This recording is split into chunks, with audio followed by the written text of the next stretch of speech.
मेरा टॉपिक है change of state of matter.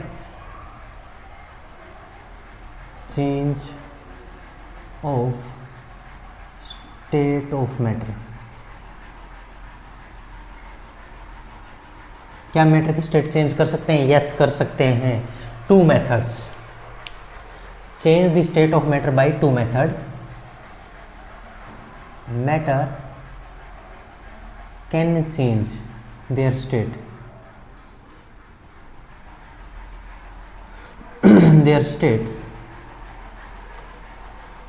By two method. दो मेथड से कर सकता है।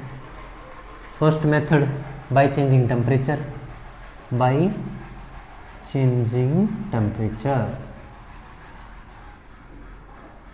और by changing pressure. Second condition कौन सी बताओ? सेकंड मेथड बाय चेंजिंग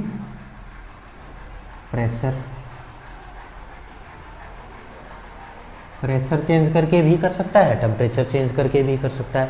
तो हम पहले जो इफेक्ट देखने जा रहे हैं वो टेम्परेचर के देखने जा रहे हैं। किसके इफेक्ट देखने जा रहे हैं? टेम्परेचर के। तो फर्स्ट मेथड अब हम लिख रहे हैं इफेक्ट ऑफ टेम्परेचर। हेडिंग क्या डालेंगे रे? Effect of temperature.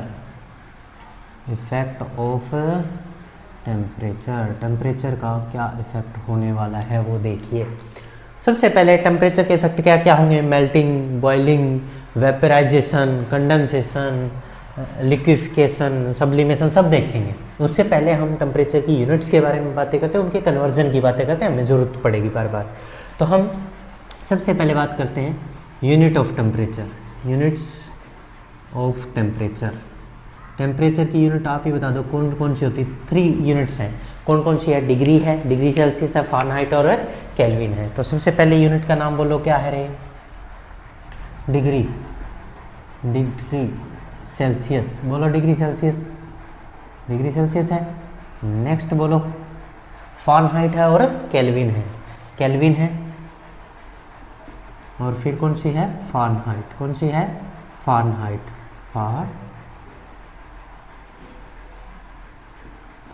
ठीक है। डिग्री सेल्सियस, फ़ारेनहाइट और केल्विन। डिग्री सेल्सियस ऐसे लिखेंगे हम शॉर्ट में, डिग्री सेल्सियस, केल्विन को के से और फ़ारेनहाइट को एफ से। ठीक है भाई, ये अब हम सीखने जा रहे हैं। अब नेक्स्ट अपनी जो बातें होंगी वो इनके आपस में कन्वर्जन की होंगी। तो हम लिखते हैं कन्वर्जन ऑफ यूनिट्स।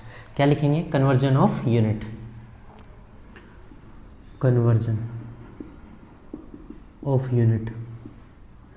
यूनिट को कन्वर्ट करना सीखते हैं। देखना, सबसे पहला जो हमारा पॉइंट रहेगा वो डिग्री सेल्सियस को केल्विन में कन्वर्ट करेंगे। Degree Celsius to kelvin.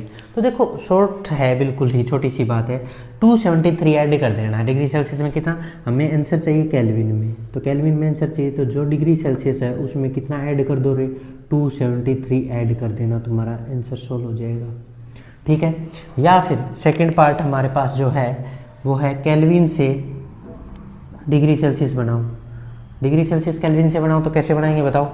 अब की बार हमें डिग्री सेल्सियस चाहिए, यस। केल्विन में से क्या कर दो? माइनस कर दो। कितना? 273। उसी फार्मूले से कर दिया, ऊपर वाले से ही। डिग्री सेल्सियस चाहिए, इधर आके माइनस हो जाएगा, बस वही तो है, एक ही चीज़ है। अगर केल्विन बनाना है तो डिग्री सेल्सियस में 273 ऐड कर देना, 273 ऐड कर देना, इतना याद रखो। ये अपने आप उसका उल्टा हो गया। अरे समझ में आया? अब जैसे कुछ न्यूमेरिकल्स में करवा देता हूँ तुम्हें छोटे छोटे, फिर एक और मेथड बताऊंगा जिससे इनको तीनों को एक दूसरे में कन्वर्ट किया जा सकता है। डिग्री सेल्सियस, फ़ारेनहाइट और केल्विन सबको एक दूसरे में कन्वर्ट किया जा सकता है। हम वो भी मेथड करने वाले हैं। पहले ये सिंपल सा मेथड करें। न्यूमेरिकल है, न्यूमेरिकल किस पे? न्यूमेरिकल यूनिट पे, टेम्परेचर की यूनिट पे। फर्स्ट न्यूमेरिकल है convert degree Celsius into kelvin. Degree Celsius into kelvin. Degree Celsius को केल्विन में कन्वर्ट कीजिए। और क्वेश्चन क्या क्या है हमारे पास? फर्स्ट क्वेश्चन है 300 केल्विन दिया गया है। डिग्री सेल्सियस को किस में कन्वर्ट करना है? केल्विन में। 25 डिग्री सेल्सियस गिवन है। बी क्वेश्चन हमारे पास 37 डिग्री सेल्सियस गिवन है। सी है 27 डिग्री सेल्सियस गिवन है। डी है 0 डिग्री सेल्सियस गिवन है। ई है 100 डिग्री सेल्सियस गिवन है। डी है 250 डिग्री सेल्सियस गिवन है। इनको किस में कन्वर्ट कीजिए? इन सभी को कन्वर्ट कीजिए केल्विन में। तो क्या करना है रे, केल्विन में कन्वर्ट करने के लिए 273 ऐड कर दो, बस सिंपल सी बात है। तो देखो हमें केल्विन लाना है, तो डिग्री सेल्सियस कितना है 25 प्लस में 273 ऐड कर दो। ऐड करने के बाद ये कितना हो गया रे 298 डिग्री केल्विन हो गया, 298 केल्विन हो गया। डिग्री सेल्सियस में इतना ऐड कर दिया, ये वाला फार्मूला लगा दिया मैंने, डिग्री सेल्सियस में 273 ऐड कर दिया। अब इसमें 270 केल्विन में आंसर चाहिए, तो क्या करूँ 370 प्लस 273 ऐड कर दो, बोलो कितना हो गया ये एक 310 केल्विन आ गया आंसर, 310 हो गया 310। अब इसमें ऐड करो, केल्विन में बनाना तो 27 में कितना ऐड कर देंगे 273, तो ये पूरा कितना हो जाएगा 300 केल्विन हो जाएगा। अब 0 डिग्री सेल्सियस में ऐड, 0 में 273 ऐड करोगे तो कितना 273 आ जाएगा, 273 आ जाएगा केल्विन। 100 डिग्री सेल्सियस में 273 जोड़ोगे तो कितना आ जाएगा 373 केल्विन। अरे समझ में आ रहा है। 250 में ऐड कर दो, 250 प्लस 273 312 ये आ जाएगा। एक बार ऐड करके देख लो, कंफर्म कर लो सही किया है या गलत। 523 केल्विन ही आ रहा है क्या?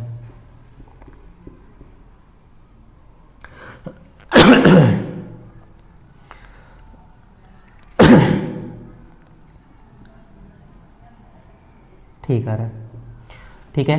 तो ये हमने कर लिए हैं, डिग्री सेल्सियस को किस में कन्वर्ट करना सीख लिया हमने, केल्विन में कन्वर्ट करना अभी हमने सीख लिया है।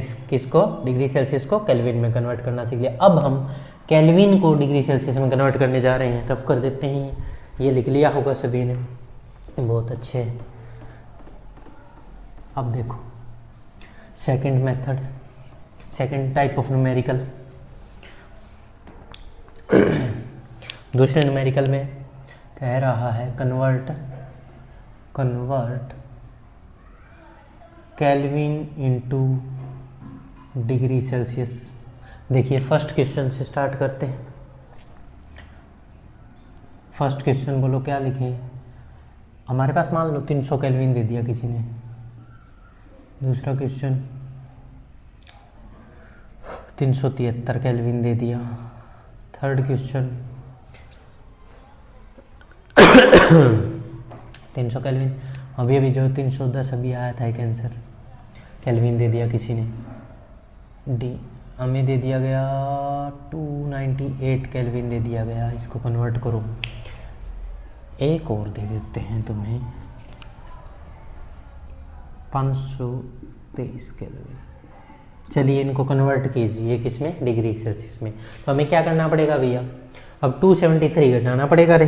अब ये वाला लगा देंगे फार्मूला, केल्विन गिवन है, सेल्सियस बनाना है तो 273 घटा दो हर बार। तो चलो सेल्सियस डिग्री सेल्सियस में सॉल्व करने जा रहे हैं।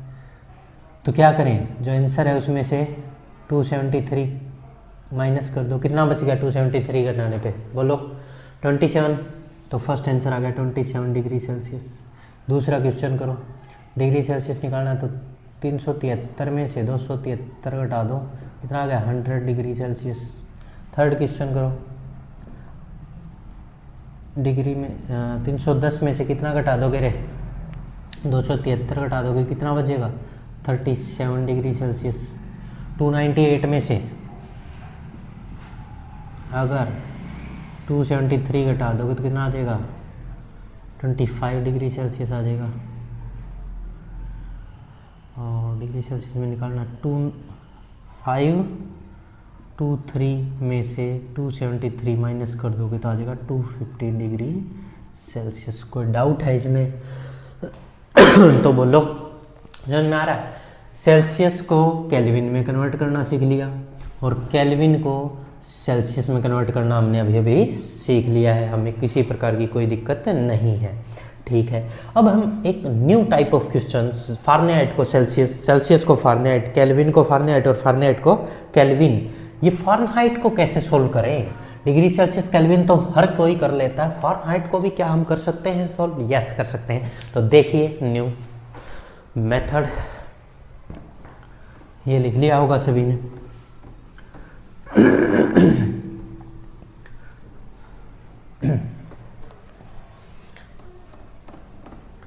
तो देखते जाएं कैसे कैसे हम फ़ारेनहाइट को सेल्सियस और सेल्सियस को फ़ारेनहाइट, केल्विन को फ़ारेनहाइट और फ़ारेनहाइट को केल्विन कैसे कन्वर्ट करते हैं। देखिए हमारे पास 3 स्केल होते हैं, वैसे तो इनफाइनाइट नंबर ऑफ स्केल हैं, हमें जो पढ़ने हैं 3 ही पढ़ने हैं, सेल्सियस का, केल्विन का और फ़ारेनहाइट का। तो मैं तुम्हें तीनों स्केल पढ़ाता हूँ। उनकी अपर एक हाईएस्ट लिमिट होती है, एक लोअर लिमिट होती है। कोई भी स्केल होता ना दुनिया का, उसकी एक टॉप मोस्ट लिमिट होती है। देखना, जैसे मैं एक स्केल बनाता हूँ, उसका एक सबसे नीचे का पॉइंट उसको लोअर पॉइंट कहते हैं और सबसे ऊपर का पॉइंट उसको अपर पॉइंट कहते हैं। साइंस की लैंग्वेज में इसको आइस पॉइंट कहते हैं। क्या कहते हैं इसको? Ice point. और इसको स्टीम पॉइंट।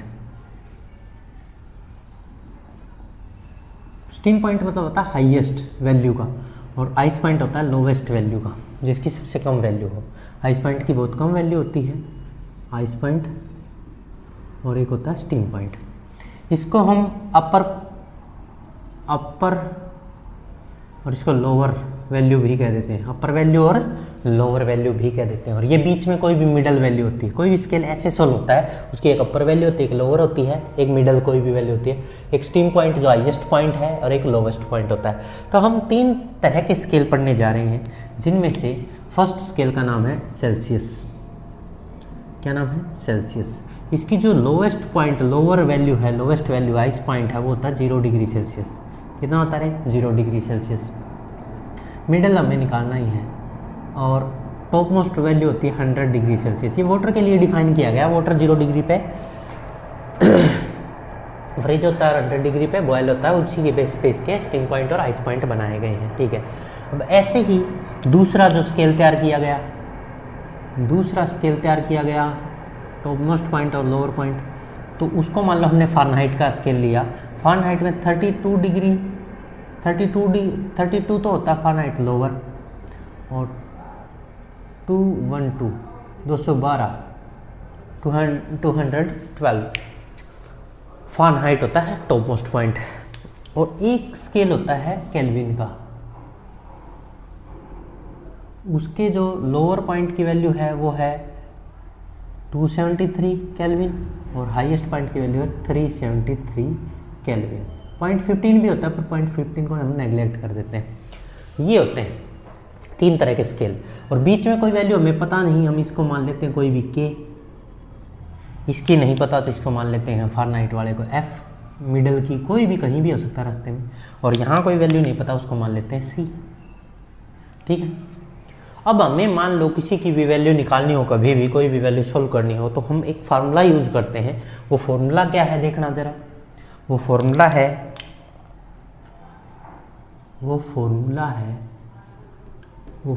क्या है देखिए, अपर लिमिट और ये मिडल लिमिट होती है। यहाँ क्या होती है? मिडल। मैं इसको यू से लिख दूँ, इसको एल से लिख दूँ, इसको एम से लिख दूँ, तो कोई दिक्कत नहीं है ना किसी को। तो देखना फार्मूला जो होता है ना, वो हमेशा यही लगेगा, मिडल माइनस लोअर और अपर minus lower divide by upper minus lower. क्या फार्मूला है? Middle minus lower, upper minus lower. क्या है? पहले ऊपर जो वैल्यू आएगी middle minus lower divide by upper minus lower. ये कर देना, ये फार्मूला हमेशा वैलिड है, कभी भी फेल नहीं होगा। हर टाइप के न्यूमेरिकल को सोल्व कर सकता है ये फार्मूला। कैसे? जैसे मैं तुम्हें केल्विन और सेल्सियस का आपस में रिलेशन बताता हूँ, और वो फार्मूले कैसे बने होंगे वो भी बता सकता हूँ। ये फार्मूला आया कैसे देखना। हम बात करते हैं सबसे पहले मिडल सी माइनस लोअर। देखो ये तो मिडल माइनस लोअर 0 अपॉन में अपर 100 माइनस लोअर 0। ठीक है, इज इक्वल टू, अब इसका करो ऐसे ही, middle F minus lower 32 upon upper 212 212 minus 32। अब इसका करो middle minus lower upon upper minus lower. यही है, ऐसे ही सॉल्व करते हैं, बिल्कुल सही करते हैं। अब जो इसमें बचा c/100 बच गया, यहाँ क्या बच गया? f माइनस 32/212 माइनस 32 करोगे तो 180 आ गया, और यहाँ आ गया k माइनस 273/100। यहाँ तक कोई डाउट नहीं है। अब ये जो फार्मूले हैं ये सब कुछ हैं, पर हमें फार्मूले की जरूरत ही नहीं। अगर ये चीज़ें याद रह जाएं, ब्लू वाली, ब्लैक वाली और ग्रीन वाली, तो इसी से हम कर लेंगे किसी और ये फार्मूला, बस हमें इन फार्मूले बनाने की भी ज़रूरत नहीं। पर मैं हर एक फार्मूला भी बना के दे सकता हूँ तुम्हें। जैसे अब मेरे को रिलेशन निकालना इसकी हेल्प से, ये मैंने इसकी हेल्प, देखिए ये इनकी हेल्प से मैंने ये निकाल लिया, middle minus lower upon upper minus lower करके। अब इनमें किसी का भी रिलेशन बनाना हो, जैसे मेरे को पहला रिलेशन निकालना है, relation between degree Celsius and kelvin. तो डिग्री सेल्सियस और केल्विन वाले को आप आमने सामने रख दो, डिग्री सेल्सियस ये वाला और ये वाला, इन दोनों स्केल को आमने सामने रख दो, डिग्री सेल्सियस और केल्विन वाले को आमने सामने रख दो। फारेनहाइट और इसमें निकालना तो इन दोनों को सामने रख दो, इसमें और इसमें निकालना तो इन दोनों को सामने, जिसमें निकालना वो दो उठा के रख लो, कोई भी तीन में से कोई भी दिन दो का रिलेशन, डिग्री सेल्सियस केल्विन, इनको उठा लो, डिग्री सेल्सियस रहा केल्विन रहा, उठा लो भाई। तो middle minus lower upon upper minus lower is equal to middle minus lower upon upper minus lower. ये मैं तो यही फॉर्मूला लगाते रहता हूँ हर बार। अब C/100 is equal to K minus 273 upon 373 minus 273 से आ गया 100, और 100 से 100 कट जाएंगे आमने सामने। C is equal to K minus 273 और K इज इक्वल टू ये इधर आके ऐड हो जाएगा, K इज इक्वल टू ये माइनस का इधर आके ऐड हो जाएगा, C प्लस 273। क्या मैंने यही फॉर्मूला बताया था? डिग्री सेल्सियस निकालना हो तो ये रहा, और K इज इक्वल टू निकालना तो ये इधर आके ऐड हो जाएगा। क्या ये हम पहले भी कर चुके हैं? यही तो फार्मूले थे रे, उधर जो हमने पीछे किया था डिग्री सेल्सियस और केल्विन वाला, यही दो फार्मूले थे ना। डिग्री सेल्सियस केल्विन निकालना तो 273 ऐड कर दो, सेल्सियस निकालना 273 माइनस कर दो। क्या वो फार्मूला भी हमारे सामने है? बिल्कुल है। इसका मतलब इनसे हर चीज़ निकाली जा सकती है। यस। अब हम फारेनहाइट और सेल्सियस में रिलेशन निकालते हैं, relation between Fahrenheit and Celsius. देखिए यहाँ पे कर लेते हैं छोटा सा, relation between Fahrenheit and Celsius. देखना फारेनहाइट और सेल्सियस में कैसे, अब हमें इन दोनों को आपस में कंपेयर करना है ना, इन दोनों को कर दो, क्या दिक्कत क्या है? तो देखो C-0 middle minus lower upon upper minus lower is equal to F-32 upon 212 minus 32, C/100 is equal to F-32 upon 180। ये कट हो गया 5, ये 9, ये क्रॉस मल्टीप्लाई कर दो, 9C is equal to 5F minus 160, हाँ 160।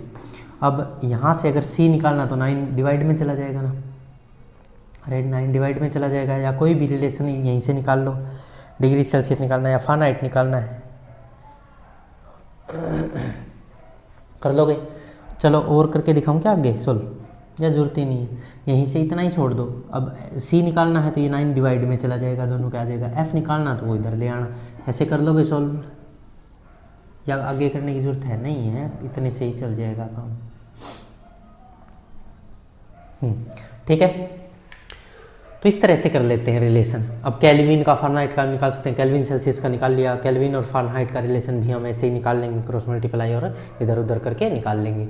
तो अब हमें कोई न्यूमेरिकल दे कि मेरा जैसे रूम टेम्परेचर होता है 25 डिग्री सेल्सियस है, तो उसको फारेनहाइट में कितना बोलेंगे? मेरी बॉडी का टेम्परेचर कितना होता है? बॉडी टेम्परेचर 37 डिग्री सेल्सियस, उसको फारेनहाइट में कितना बोलेंगे? जो बुखार होती है हमें, कभी भी फीवर होता है, तो उस टाइम हम फारेनहाइट में मापते हैं वैल्यू को। तो वो फारेनहाइट कैसे निकालते हैं पता करते हैं। चलो ये थोड़ा सा रफ कर दूँ, फिर करते हैं न्यूमेरिकल। ये वाला इन्हीं की जरूरत पड़ेगी हमें, बार बार ये बना लेंगे, देखना भाई। तो रफ कर दें इसको। देखिए ये लिख लिया होगा सभी ने, ये रिलेशन भी लिख लिया होगा, बहुत अच्छे। अब मैं कुछ डिग्री सेल्सियस और केल्विन के 1-2 क्वेश्चन तुम्हें करवा देता हूं, जिससे कि तुम्हें पता चले। देखो डिग्री सेल्सियस केल्विन को तो आपने कन्वर्ट कर लिया, फारेनहाइट पे और कुछ न्यूमेरिकल करें। क्वेश्चन है convert degree Celsius into Fahrenheit, degree Celsius to Fahrenheit, degree Celsius से फ़ारेनहाइट।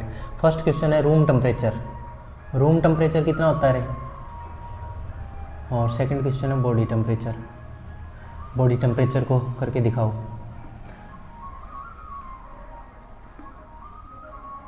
बॉडी टेम्परेचर को सोल्व करके दिखाओ। और थर्ड क्वेश्चन और कुछ भी दे देंगे। अभी रूम टेम्परेचर होता है 25 डिग्री सेल्सियस, कितना होता है 25 डिग्री सेल्सियस, और इसको किस में कन्वर्ट करना, फ़ारेनहाइट में। हम क्या करेंगे, डिग्री सेल्सियस और फ़ारेनहाइट वाले फार्मूले इनको आपस में इक्वेट कर लेंगे। किन किन को इक्वेट कर लेंगे, इन दोनों को इक्वेट कर लेंगे।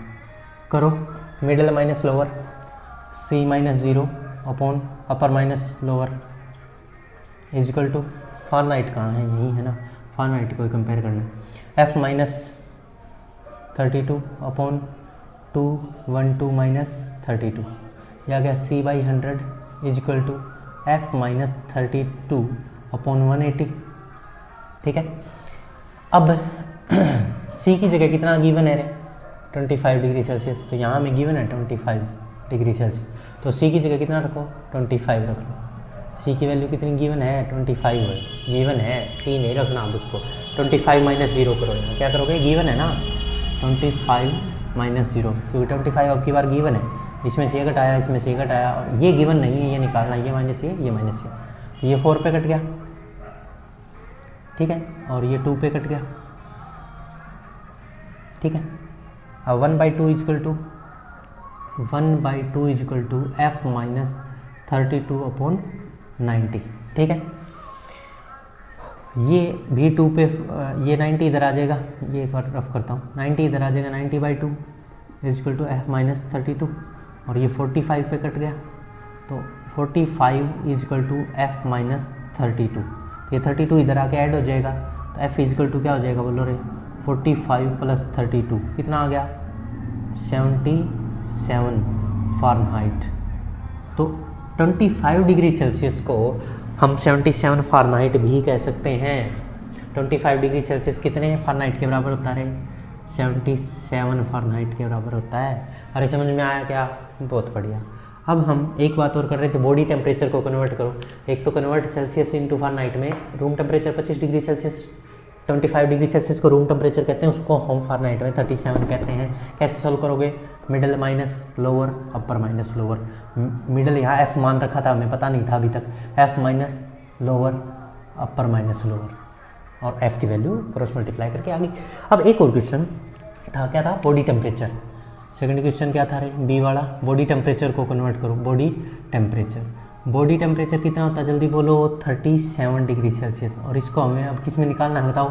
अब ये यहाँ गिवन हमें क्या है, अब की बार 37 गिवन है, और ये F हमें निकालना है, ठीक है। तो वही formula, middle minus lower, upper minus lower, middle minus lower upon upper minus lower,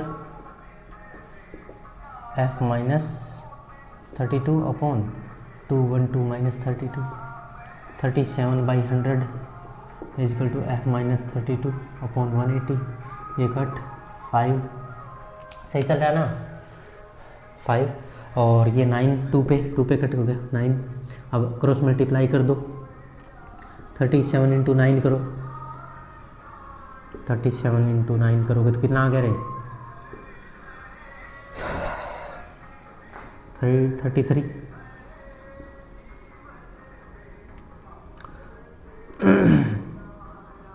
हाँ 333 आ गया, 333, 9 into 37 is equal to 5F minus 160। अब ये 160 इधर आके ऐड हो जाएगा, 5F is equal to 33 plus 160, 33 plus 160, ये क्या हो गया, 394, 493 हो गया। हाँ ठीक है, 5F, तो F इजिकल टू 493/5, 5 पे कट कर दो, ठीक है, 5 पे कट करो, 9 पे कट हो गया, 39, 4,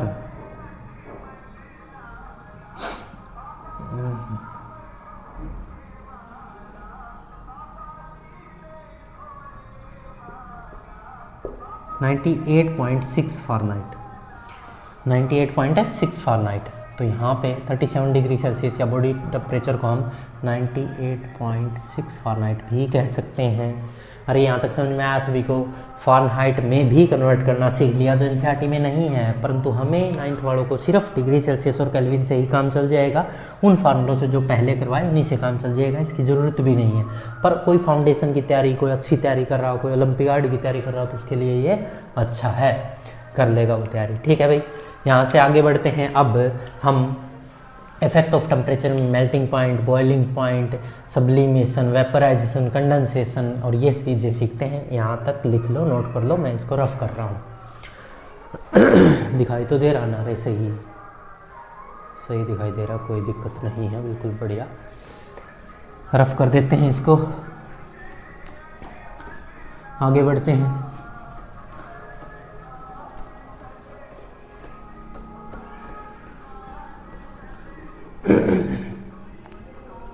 देखो तो आगे टॉपिक क्या है हमारा। अब हम इफेक्ट ऑफ टेम्परेचर में देख रहे हैं मेल्टिंग पॉइंट क्या होता है, बॉइलिंग पॉइंट है क्या, मेल्टिंग किसको कहते हैं, बॉइलिंग कहते किसको हैं, ये चीज़ें भी इंपॉर्टेंट है, हमारे सिलेबस में है। तो हम सबसे पहले बात करें मेल्टिंग या फ्यूज़न की। सबसे पहली हमारी जो हेडिंग है वो है मेल्टिंग, और इसको हम फ्यूज़न भी कह देते हैं। मेल्ट करना, पिघलाना रे, मेल्ट करना। मेरी बात सुनो रे, conversion of solid into liquid by heating at a constant pressure. Conversion of solid into liquid, solid को लिक्विड में कन्वर्ट करना है किसी कांस्टेंट प्रेशर पे, by heating at a constant pressure. Conversion of solid into liquid by heating at a constant pressure is known as melting. भाई कोई चीज़ है मेरे पास, उसको मेल्ट करना है, तो मैं उसको हीट देनी स्टार्ट कर दूंगा, वो पिघलना स्टार्ट हो जाएगी, और जिस टेम्परेचर पे वो काम होगा वो पिघल जाएगी, उस टेम्परेचर को मेल्टिंग पॉइंट कहेंगे, और इस प्रोसेस को फ्यूजन या मेल्टिंग कहेंगे। अरे समझ में आया? तो अब मैं लिखने जा रहा हूँ कन्वर्जन ऑफ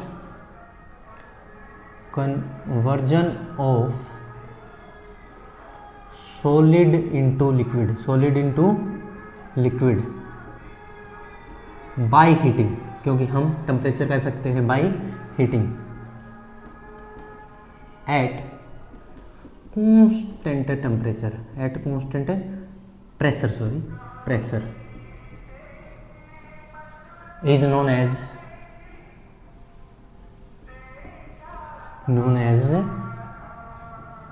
मेल्टिंग पॉइंट। इसी को हम क्या कहते हैं?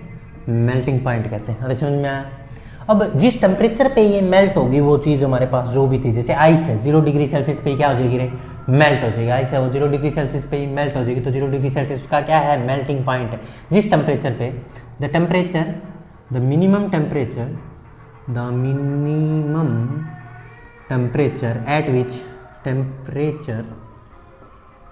at which solid convert into liquid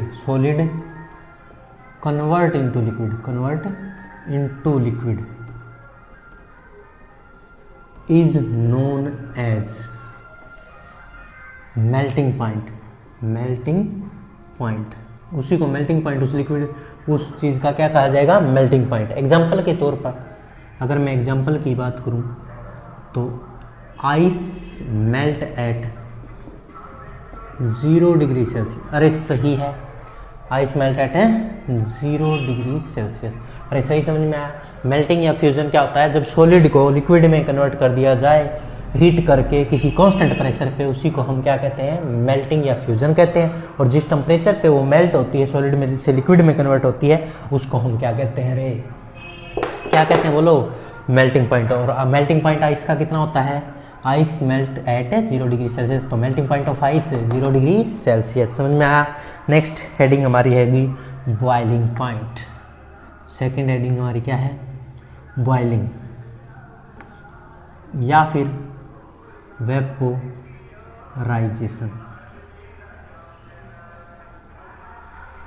boiling या वेपोराइजेशन क्या होता है? देखते रहना। कन्वर्जन ऑफ, देखो बॉयल करना, उबालना, एक टाइप से ऐसे सोचो, लिक्विड को गैस या वेपर बना दो, बस लिक्विड को गैस या वेपर बनाना। आपकी बार लिक्विड को क्या बनाना है? गैस या वेपर बनाना। तो देखो conversion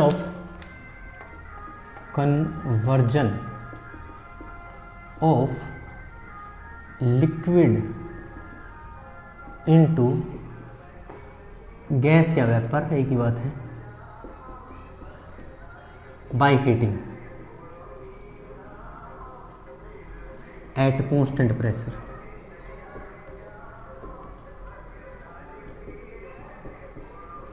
constant pressure is known as boiling या फिर vaporisation.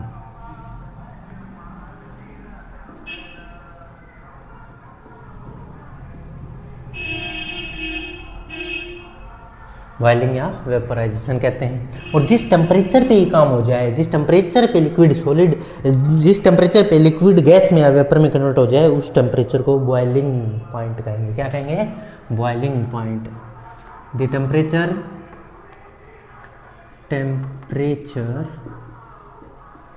Eight which liquid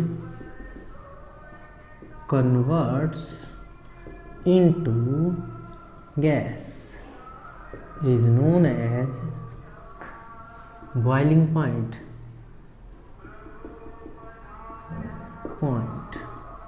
example के तौर पे अगर बात करें, एग्जाम्पल के तौर पे, तो boiling point of water is 100 degree Celsius. Water boil at 100 degree Celsius. तो वाटर का बॉइलिंग पॉइंट ऑफ वाटर क्या हो जाएगा रे? बॉइलिंग पॉइंट शॉर्ट में लिख दो, boiling point of water equal to 100 degree Celsius. और यहाँ मेल्टिंग पॉइंट ऑफ आइस क्या था? 0 डिग्री सेल्सियस। अरे समझ में आ रहा है? बहुत बढ़िया। अब हम बात करेंगे हमने सॉलिड से लिक्विड कन्वर्ट कर दिया, लिक्विड से गैस भी कन्वर्ट कर दिया। अब हम बात करते हैं कंडेंसेशन या लिक्विफिकेशन। किसकी बात करते हैं? कंडेंसेशन या liquefaction. C point, third point, condensation. Condensation में लिक्विड बनाना है, हमें लिक्विफिकेशन करना है। किससे? गैस को वापस कहाँ लाना है? गैस को कहाँ लाना है? वेपर को लिक्विड बनाना है। कंडेंसेशन या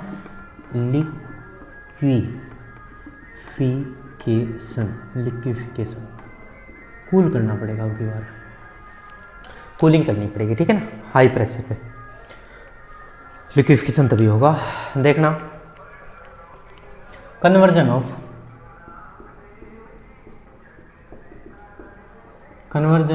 देखो, लिक्विड बनाना, गैस को या वेपर को वापस लिक्विड बनाओ कंडेंस करके मतलब कूलिंग करके, हाई प्रेशर लगा के उसको कंडेंस करके और कूल करके क्या बना दो रे? लिक्विड बना दो। गैस को या वेपर को वापस से लिक्विड बनाना by cooling. Conversion of gas या फिर vapour into liquid by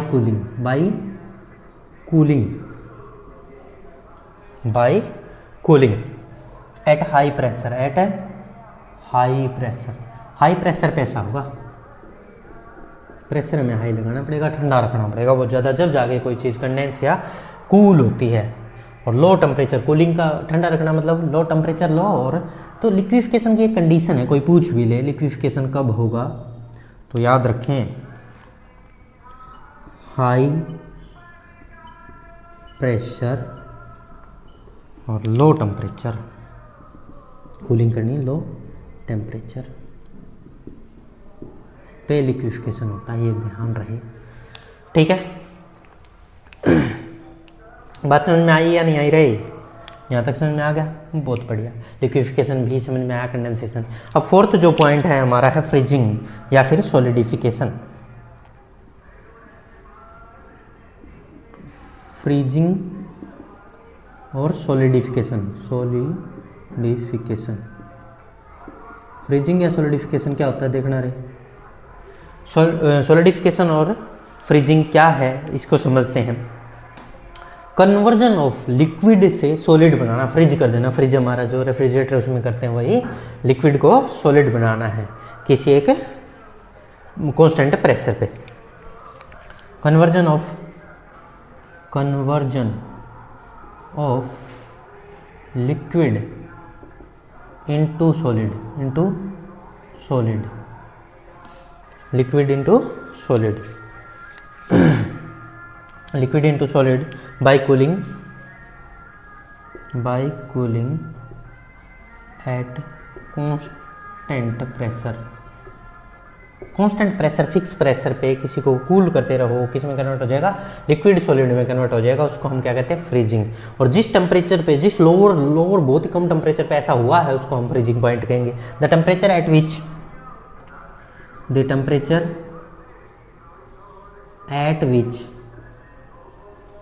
liquid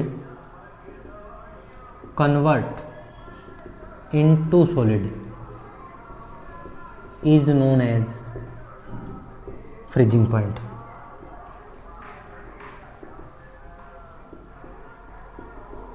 और वाटर का फ्रीजिंग पॉइंट होता है वो भी 0 डिग्री सेल्सियस ही होता है, बर्फ जमती भी 0 डिग्री सेल्सियस पे ही है, ठीक है। Example, freezing point of water 0 degree Celsius. अरे समझ में आया? तो हमें ये 4 डेफिनेशन समझ में आई। मेल्टिंग क्या होती है, फ्यूजन और मेल्टिंग क्या है। जब मेल्ट करना मतलब लिक्विड, सॉलिड से लिक्विड बनाना, ठीक है, सॉलिड को क्या बना देना रे, लिक्विड, ये क्या है, मेल्टिंग। बॉइलिंग क्या होती है, उबालना। लिक्विड से क्या बनाना, बताओ जल्दी बोलो, लिक्विड से गैस या वेपर बना देना, बस इतना ध्यान रहे। और कंडेंसेशन इकट्ठा करना, वापस गैस को क्या बना देना, वापस से लिक्विड बना देना, गैस को वापस से लिक्विड बना देना। और फ्रीज करना तो समझते हो, लिक्विड से क्या बनाना रे, सॉलिड, बर्फ बनाने वाली बात है। अरे समझ में आ रहा है सभी को? बहुत बढ़िया। तो ये 4 चीज़ें अभी हमने सीखी हैं, सभी को समझ में आई या नहीं आई, जल्दी बोलो। अब हम सब्लिमेशन, एक टॉपिक है सब्लिमेशन, उसको समझने जा रहे हैं। इनको रफ कर रहा हूँ, जल्दी से नोट करें। इनको कर लिया क्या रे नोट? तो अब हम क्या पढ़ने जा रहे हैं, सब्लिमेशन। ये सारा लिखा, बहुत अच्छा, सही समझ में आ रहा है हर चीज़ अच्छे से। अब हम सब्लिमेशन और फ्लो चार्ट की बातें कर लेते हैं, क्या क्या कैसे कैसे कन्वर्ट होते हैं। पहले की डेफिनेशंस क्लियर होनी बहुत ज़रूरी हैं, ये चीज़ें इनके बारे में पता होना चाहिए, इसका मतलब क्या है, इसमें किस को किस में कन्वर्ट करना होता है, ये पता होना चाहिए भाई, ठीक है। तो अब हम सब्लिमेशन की बात करते हैं। 5th पॉइंट आ गया हमारा। 5th पॉइंट है सब्लिमेशन, सॉलिड को डायरेक्ट गैस में कन्वर्ट करना, सब्लिमेशन। सब्लिमेशन क्या होता है? सब्लिमेशन में conversion of solid into direct gas by heating is known as sublimation. ऐसा कुछ एग्जांपल हैं जो करते हैं, मैं बताऊंगा, वो भी लिखूंगा। तो सब्लिमेशन में क्या होता है, conversion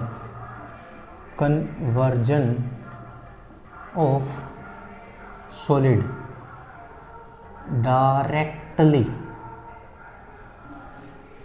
solid direct into gas, solid into gas by heating.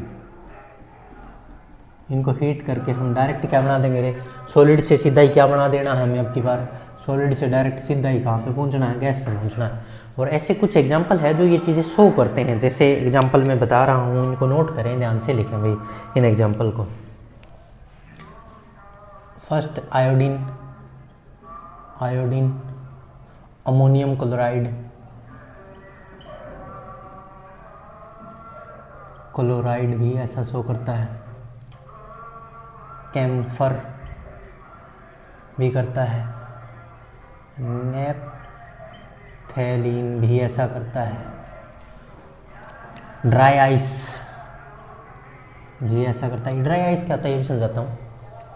Kapoor की गोली, कैम्फर, नेपथेलीन, ये सब क्या करते हैं बताओ रे क्या करते हैं, इनको कभी भी हीट किया जाता है तो ये डायरेक्ट, जैसे हमने कपूर की गोलियां, नेपथलीन जो बोल होते हैं, नेपथलीन बोल, कपड़ों में कोई किसारी वगैरह कोई कीटनाशक चीज़ें ना लग जाएं जो कपड़ों को ख़राब कर दे, तो उनमें वो नेपथलीन बोल रख देते हैं।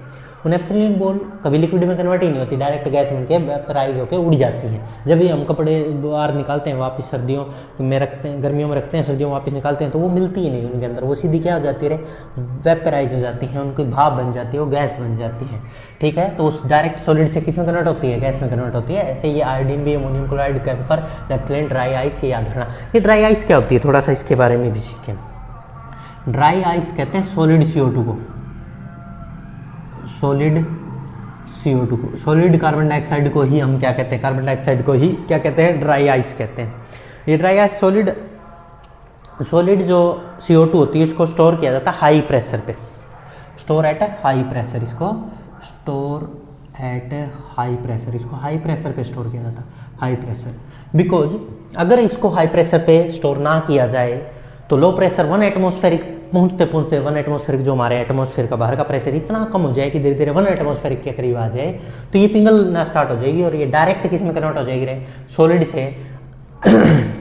जैसे ही टेम्परेचर डाउन होता जाएगा, हाई से लो होता जाएगा, अप्रोक्स 1 एटमॉस्फेरिक के प्रेशर आएगा, तब ये सॉलिड से डायरेक्ट क्या बन जाएगी, carbon dioxide gas. As temperature decreases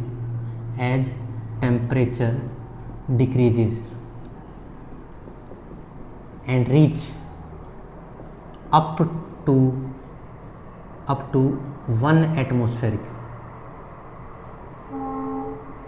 atmospheric पहुंच जाएगा, then solid CO2 convert directly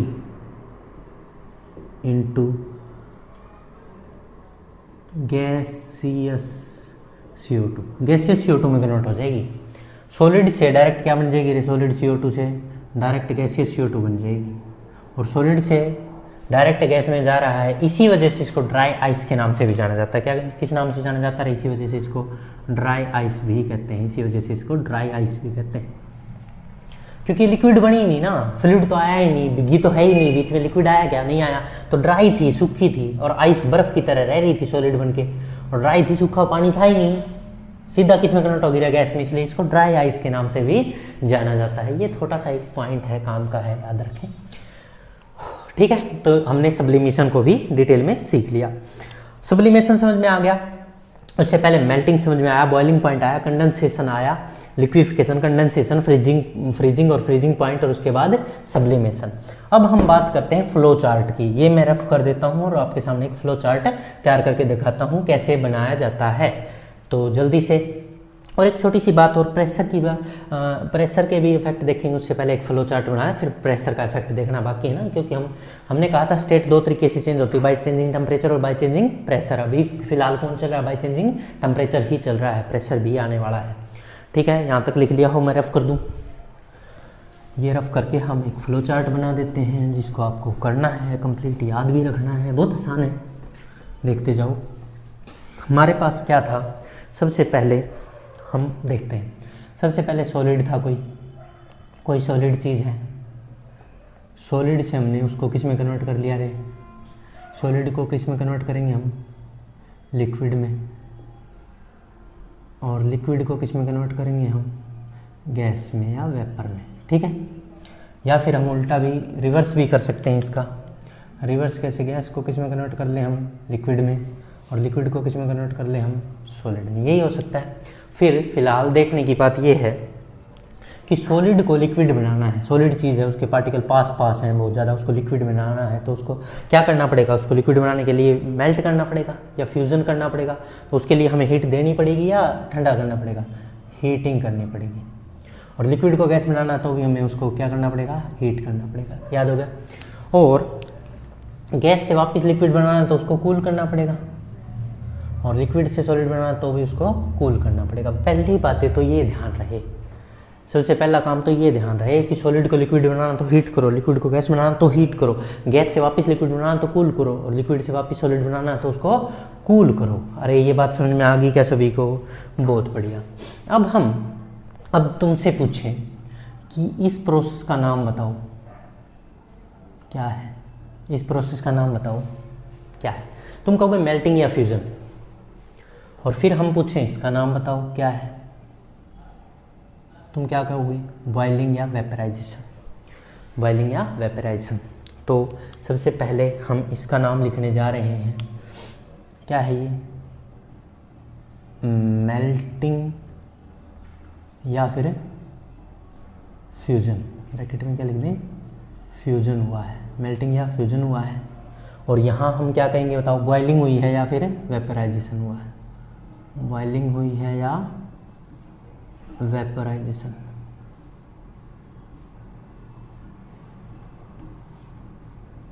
vaporisation हुआ। अरे समझ में आया, बहुत बढ़िया। हीट करके, यही डेफिनेशन थी। सॉलिड जब लिक्विड में कन्वर्ट हो हीट करने पे तो उसको मेल्टिंग या फ्यूजन कहते हैं, जब लिक्विड गैस में कन्वर्ट हो हीट करने पे उसको बॉइलिंग या वेपोराइजेशन कहते हैं। बहुत बढ़िया। अब हम गैस से लिक्विड वापस बना दें। कोई कहे गैस से लिक्विड बन रहा है, बताओ गैस से लिक्विड बन रहा है, यहाँ आगे हम गैस से लिक्विड बन रहा है, तो तुम कहोगे यार गैस को वापस लिक्विफिकेशन या कंडेंसेशन, लिक्विफिकेशन या कंडेंसेशन, क्या कहोगे रे, लिक्विफिकेशन या कंडेंसेशन, समझ में आया? कंडेंसेशन या फिर लिक्विफिकेशन, लिक्विफिकेशन। अरे समझ में आया, बहुत बढ़िया। अब कहे लिक्विड से वापस क्या बन रहा है, अरे लिक्विड से वापस सॉलिड बन रहा है, तो बताओ क्या हुआ, फ्रीजिंग या सॉलिडिफिकेशन, फ्रीजिंग या सॉलिडिफिकेशन हुआ, फ्रीजिंग या सॉलिडिफिकेशन, क्या हुआ रे, फ्रीजिंग या सॉलिडिफिकेशन, फ्रीजिंग या सॉलिडिफिकेशन। इसको ब्लैक से लिख देते हैं, कंडेंसेशन और लिक्विफिकेशन को भी, सेशन और लिक्विफिकेशन।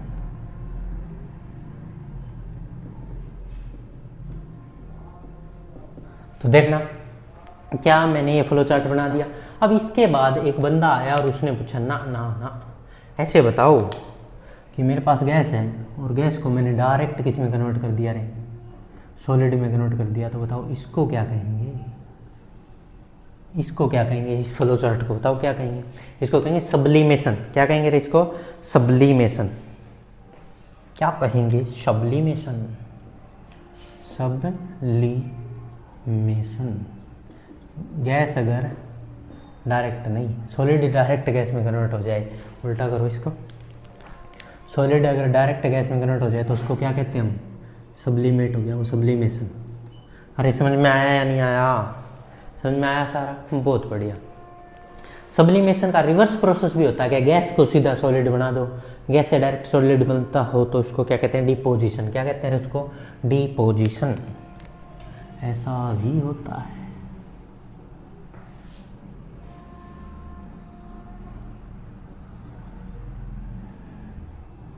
डिपोजिशन, सॉलिड से गैस सब्लिमेशन, गैस से सॉलिड डिपोजिशन। ये मैंने पढ़ाया नहीं, फिर भी याद रख लें, डिपोजिशन भी एक प्रोसेस होता है, डिपोजिशन, डिपोजिशन। अरे समझ में आया क्या, इस तरह से बताओ। सब्लिमेशन करने के लिए क्या करना पड़ेगा, हीटिंग करनी पड़ेगी, इस दौरान तो हमें क्या करनी पड़ेगी, हीट, और डिपोजिशन के दौरान क्या करनी पड़ेगी, कूलिंग। ये भी तो पता होना चाहिए, हर एक का कूल हीट पता, तो इसका भी पता होना चाहिए। इस तरह से हमने ये फ्लो चार्ट तैयार किया और इसमें हर एक बात कंप्लीट है। एनसीईआरटी के अकॉर्डिंग वो कैसे लिखता है देखना। अगर एक और फ्लो चार्ट की बात करूँ, मैं थोड़ा सा और समझाना चाहूँ आपको, अगर ये फ्लो चार्ट अच्छा ना लगे तो एक और बना लो। देखो इधर देखो, जल्दी देखो, यहाँ एक सॉलिड लिक्विड और गैस बना लेते हैं। क्या बना लेते हैं, सॉलिड लिक्विड और गैस। यहाँ सॉलिड बना लिया, सॉलिड, यहाँ लिक्विड बना लो, मान लो लिक्विड, और यहाँ बना लो गैस। ठीक है, ये रहा, ये रहा और ये रहा। ठीक है, बना लिया। अब सॉलिड लिक्विड और गैस तुम्हारे पास है। अब इससे इस पे जाओ तो इसको क्या कहोगे, जल्दी बोलो, इसको क्या कहोगे, जल्दी बोलो, फ्यूजन या मेल्टिंग, फ्यूजन या मेल्टिंग। इससे लिक्विड को गैस बनाओगे तो क्या बोलोगे, जल्दी बोलो, लिक्विड से गैस तो बॉइलिंग या वेपराइजेशन। वेपराइजेशन लिख दूं,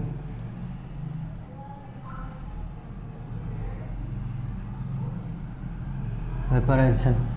और गैस से सॉलिड बनाओ वापस, या ऐसे चल रहे होते हैं, ऐसे बताओ, गैस से सॉलिड बनाओगे तो डिपोजिशन, अभी भी बताया था ना, गैस से डायरेक्ट सॉलिड बनाओगे तो क्या कहोगे, डिपोजिशन। ठीक है, अब रिवर्स आओ, लिक्विड से सॉलिड बनाओगे तो क्या कहोगे, जल्दी बोलो, लिक्विड से सॉलिड, लिक्विड से सॉलिड, लिक्विड सॉलिड जम गया, फ्रिज, फ्रीजिंग या सॉलिडिफिकेशन, फिकेशन। और लिक्विड वापस गैस बन जाए, लिक्विड से गैस बने तो ना, गैस से लिक्विड बने तो कूलिंग या लिक्विफिकेशन, कूलिंग या लिक्विफिकेशन। और कंडेंसेशन भी कहते हैं इसको, कंडेंसेशन। अरे समझ में आ रहा है। और सॉलिड से वापस गैस बन जाए तो सब्लिमेशन। अब मेरे को बता दो, इधर जाने में क्या करनी पड़ी, हीटिंग, इधर जाने में भी हीटिंग, और सॉलिड से डायरेक्ट इधर आने में भी हीटिंग, और गैस से सॉलिड बनने में कूलिंग, और गैस से लिक्विड बनने में भी कूलिंग, और लिक्विड से सॉलिड बनने में भी कूलिंग। अरे समझ में आया। तो ये फ्लो चार्ट याद कर लो, ये कर लो, है एक ही चीज़, अलग अलग नहीं है। अरे समझ में आया, डन, यहाँ तक समझ में आना चाहिए भाई।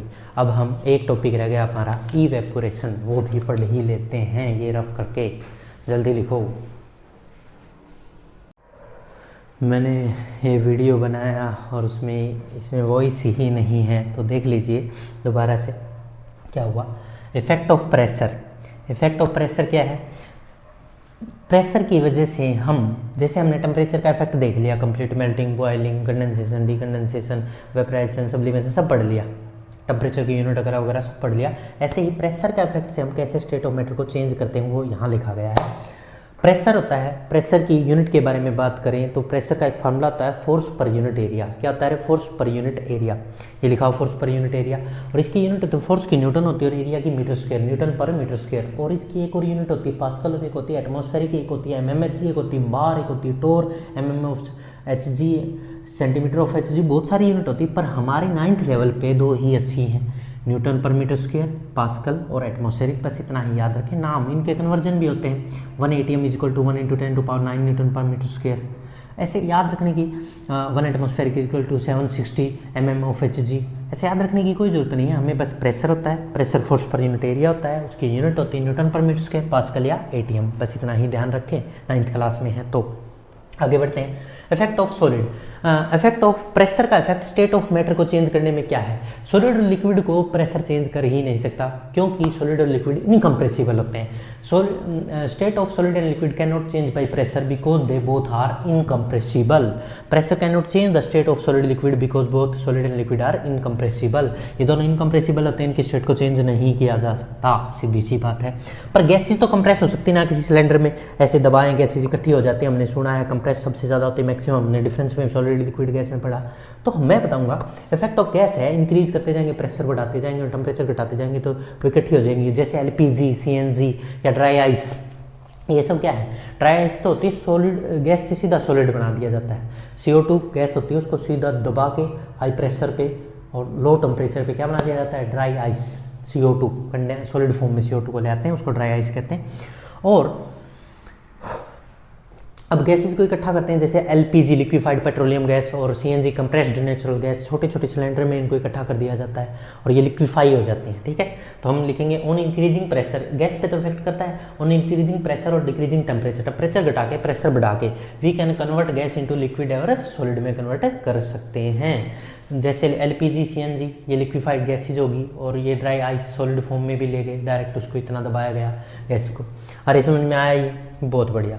तो ये था effect of pressure.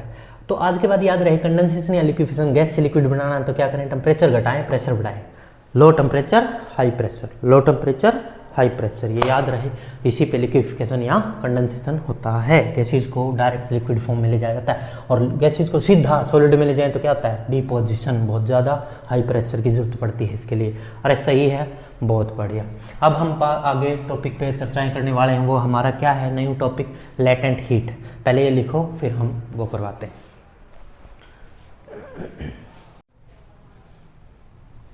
Next topic जो हम पढ़ने जा रहे हैं वो है लेटेंट हीट। क्या है लेटेंट हीट? देखिए ये लेटेंट हीट होती क्या है। देखो तुमने कोई एग्जांपल देखा हो, जैसे आइस मेल्ट हो रही है, वो पिघलती जा रही है, 0 डिग्री सेल्सियस पे आइस मेल्ट हो रही होती है।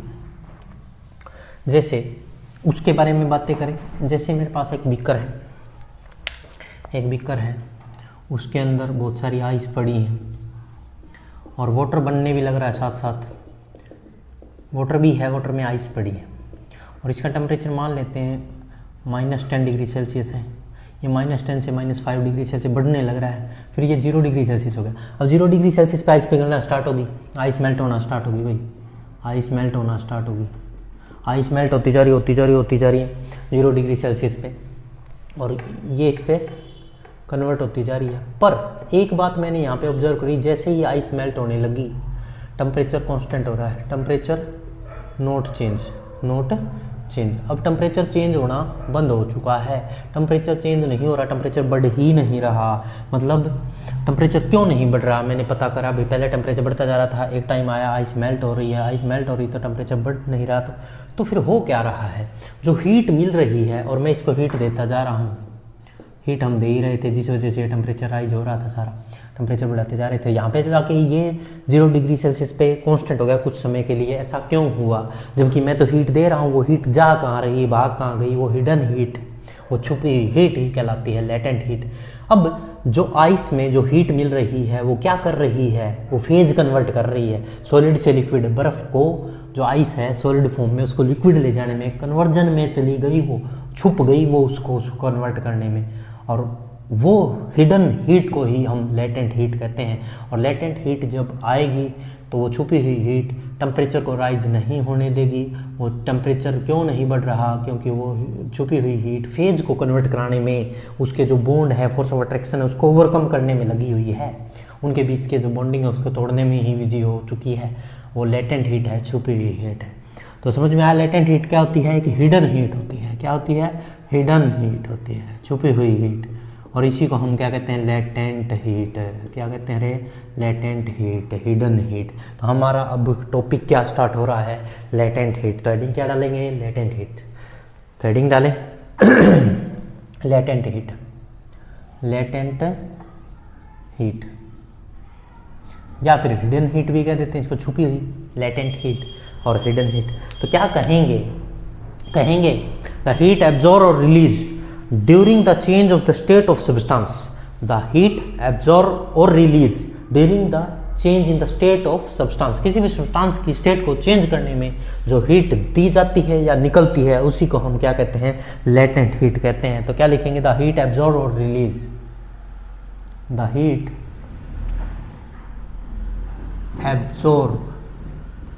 absorbed or released during the conversion of phase, conversion of state from one form to another form। एक स्टेट दूसरी स्टेट में चेंज हो रही हो, उस दौरान जो हीट एब्जॉर्ब या रिलीज होती है, change in conversion of state of substance, state of substance की कोई भी सब्सटेंस है उसकी जब स्टेट चेंज हो रही है उस दौरान हीट एब्जॉर्ब हो या रिलीज हो, उसी को हम क्या कहते हैं, लेटेंट हीट कहते हैं। This heat is known as latent heat. और ये एक हिडन हीट होती है। क्या होती है रे, हिडन होती है, छुपी हुई हीट होती है, हिडन हीट माना जाता है इसको, हिडन हीट भी कहते हैं, छुपी हीट। अब ये हमने समझाया कि एग्जांपल आइस थी, हमने टेम्परेचर देना स्टार्ट किया, टेम्परेचर बढ़ता गया -10 डिग्री से 5 हुआ, 5 से 0 हो गया। 0 होने पे वो कांस्टेंट कुछ समय के लिए रुक गया। क्यों रुक गया, क्योंकि हीट तो अब भी दे रहा हूँ तो बढ़ना चाहिए, नहीं बढ़ रहा। अब आइस है वो कन्वर्ट होनी स्टार्ट होगी, किस में, 0 डिग्री पे आइस का मेल्टिंग पॉइंट आ गया, मेल्ट होनी स्टार्ट होगी, फ्यूजन होने लग गया, लिक्विड में कन्वर्ट होने लगी, सॉलिड से लिक्विड में कन्वर्ट होने लगी। कन्वर्जन में जो हीट है वो छुप चुकी है, वो सारी की सारी कहाँ जा रही, कन्वर्जन में, टेम्परेचर राइज में नहीं जा रही, कहाँ जा रही है, उसके सॉलिड से लिक्विड फॉर्म में कन्वर्जन में जा रही है। और उस हिडन हीट को, जो छुपी हीट है, उसी को हम लेटेंट हीट कहते हैं। अरे समझ में आया क्या, बहुत बढ़िया। अब लेटेंट हीट के टाइप पढ़ेंगे, अब आगे बढ़ते हैं। हिडन, अब heat, latent heat of fusion और लेटेंट हीट ऑफ वेपराइजेशन दोनों को पढ़ने जा रहे हैं। तो देखिए latent heat of fusion, next क्या है, latent heat of fusion, latent heat of fusion. The heat required to convert 1 gram of solid into liquid. Solid से लिक्विड बनना होता है क्या, फ्यूजन, यस। तो हम कहेंगे 1 ग्राम ऑफ सॉलिड को कंप्लीटली, पूरी तरह से लिक्विड में कन्वर्ट कर दे, वो हीट जो चाहिए किसी सब्सटेंस को, उसको लेटेंट हीट ऑफ फ्यूजन कहेंगे। फ्यूजन या मेल्टिंग क्या होता है? सॉलिड से लिक्विड का बनना, सॉलिड से लिक्विड का बनना। तो 1 ग्राम सॉलिड सब्सटेंस को लिक्विड में कंप्लीटली कन्वर्ट कर दे, उस हीट को क्या कहेंगे? Latent heat of fusion. तो लिखो heat required to change, heat required to change the 1 gram solid into liquid completely is known as latent heat of fusion, latent heat of fusion. उसी को लेटेंट हीट ऑफ फ्यूजन के नाम से जाना जाएगा। अरे समझ में आया क्या लेटेंट हीट ऑफ फ्यूजन क्या होता है? या हिडन हीट भी इसी को कहते हैं। अब नेक्स्ट है latent heat of vaporization, latent heat of vaporization, vaporization. अब तुम्हें पता है वेपर किसके बनते हैं? लिक्विड से डायरेक्ट गैस बनानी होती है ना, या वेपर बनानी होती है। तो लिखो heat required to change the 1 gram या 1 ml of liquid into vapour या गैस, और गैस completely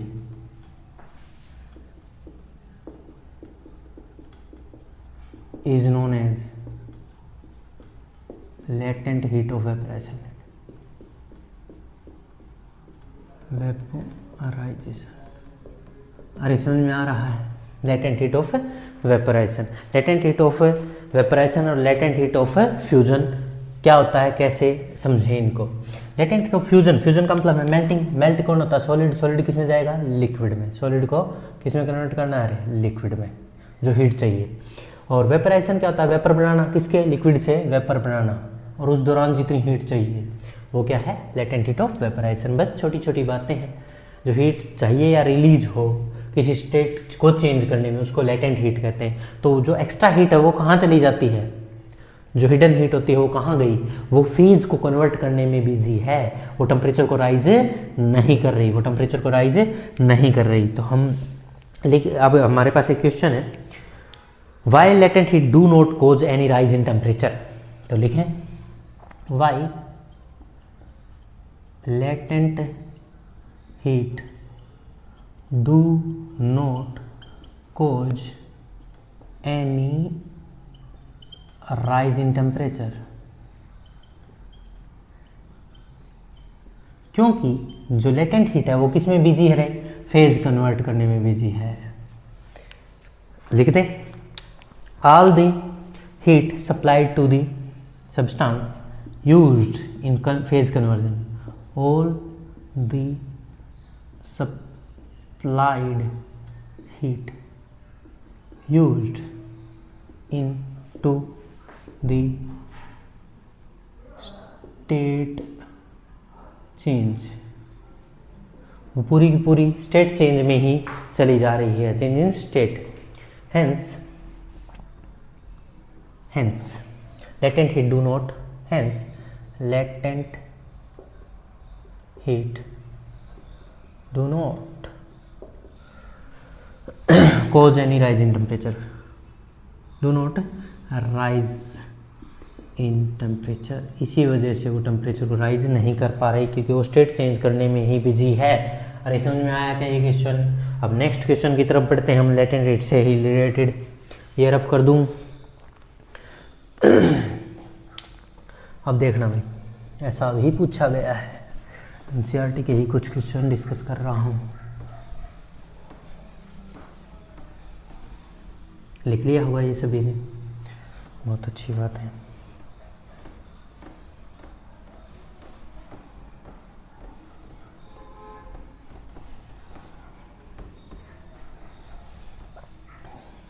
देखना नेक्स्ट क्वेश्चन है, explain which of the following, explain which of following, which of following have more amount of energy, more amount of energy. 100 degree Celsius का ही water है, 100 degree Celsius की steam है, तो उनमें से ज़्यादा एनर्जी किस में है, ये क्वेश्चन है। एनर्जी इनमें से किस में है, पहला water at 100 degree Celsius and या और स्टीम एट 100 डिग्री सेल्सियस, ये क्वेश्चन है। 100 डिग्री सेल्सियस का वाटर है, 100 डिग्री सेल्सियस की स्टीम है, इनमें से ज़्यादा एनर्जी, ज़्यादा ताकत किसके पास है। मान लो भाप भी और पानी भी 100 डिग्री सेल्सियस का, इनमें से ज़्यादा जलन, ज़्यादा नुकसान कौन पहुँचाएगा, बताओ।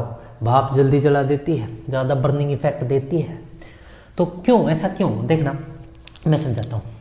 हमारे पास वाटर था, वाटर स्टीम कब बनता है, कुछ हीट लेके, कुछ हीट लेके ही वो स्टीम बना होगा। मतलब वाटर को एक हीट और चाहिए स्टीम बनने के लिए, और वो छुपी हीट, क्योंकि ये भी 100 डिग्री सेल्सियस पे है और मैं कह रहा हूँ ये भी 100 डिग्री सेल्सियस पे है, तो वो छुपी हुई हीट किस में चली गई, फेज कन्वर्जन, स्टेट कन्वर्जन में। देखना सॉलिड, ये लिक्विड फॉर्म को किस में कन्वर्ट कर दिया, गैसियस या वेपर फॉर्म में कन्वर्ट कर दिया, तो वो छुपी हुई हीट का नाम क्या होगा, पक्का लेटेंट हीट। क्या होगी ये हीट का नाम, लेटेंट हीट। क्या नाम था इसका, लेटेंट हीट।